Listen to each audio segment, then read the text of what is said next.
All right, everybody. So today we're going to continue to make inferences while reading.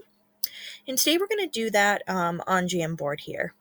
So let's quickly go over what an inference is. So remember, an inference is a statement we can make beyond the text, and we use clues to figure out something that's not actually stated in the text. So when we make inferences, yes, we're reading the text, but we have to think beyond that. We have to, really use clues to figure out, what's really going on here. So, how we can make inferences, and we're going to do an example together. We're going to read for clues. Think about what we already know. That's called schema or background knowledge.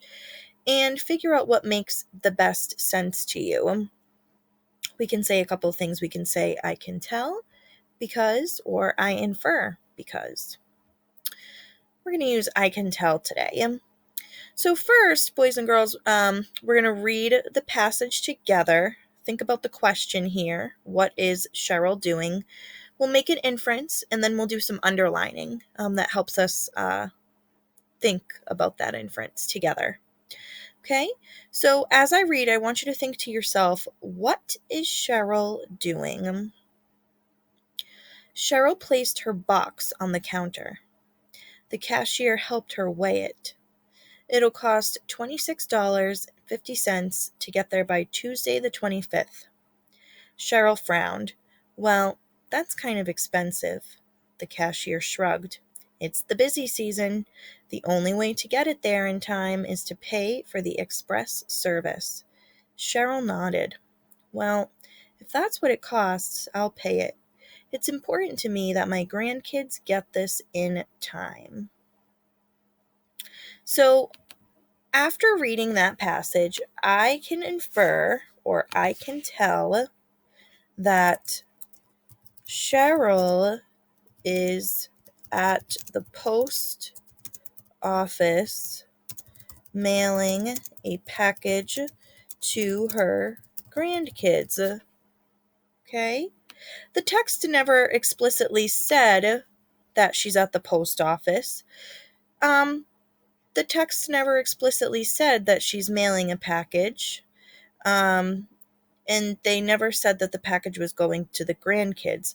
But there were clues in this text, in this little passage, that helped me think this. First, I know she's at the post office because there's a cashier that helped her weigh the box. And it costs $26.50 to get it there by Tuesday, the 25th. And the box was on the counter. So when there's a box on the counter, a cashier with a weighing scale, it made me think that she's at the post office, and then it has to get there by a certain day. Also, the words express service made me think that she was at the post office, mailing a package. And then when she says, it's important to me that my grandkids get this in time, that made me think that she was mailing it to her grandkids because of those words, clues. So that is what you're doing here. Okay, there's a couple of more examples here. So you have 4 more examples here.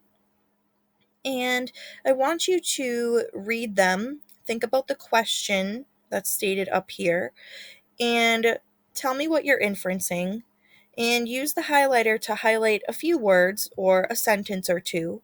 You don't have to highlight the whole thing, okay, because remember, we're only highlighting a couple of words, a couple of sentences, like I did here, okay, that helped me think about this inference.